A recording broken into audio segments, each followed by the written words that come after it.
शाहिद खान अफरीदी के world cup 2019 में ना होने पर शायकीन ने क्रिकेट के दिल टूट गए। शाहिद खान अफरीदी के मुतालिक दुनिया क्रिकेट के लेजेंड्स क्या कहते हैं, आइए देखते हैं इस रिपोर्ट में।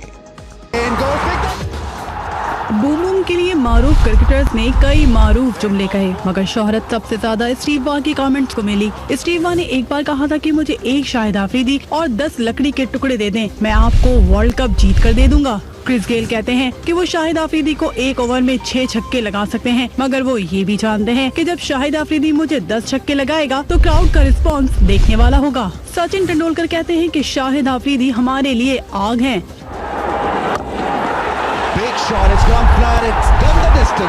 युवराज सिंह कहते हैं कि वो एक ओवर में 6 छक्के लगाकर भी शाहिद अफरीदी जैसी शोहरत हासिल न कर सके। West Indian bowler Michael holding ने एक बार कहा था कि क्रिकेट शाहिद अफरीदी के बगैर क्रिकेट नहीं। शेन वॉर्न ने एक बार इंटरव्यू में कहा कि मेरे बच्चे मेरी तरह सिर्फ लेग स्पिनर नहीं बल्कि अफरीदी की तरह। 94 न्यूज से अब तक के लिए सिर्फ इतना ही। आप हमारी खबरें फेसबुक और यूट्यूब पर भी देख सकते हैं। मजीद खबरों और अपडेट के लिए देखते रहिए 94 न्यूज।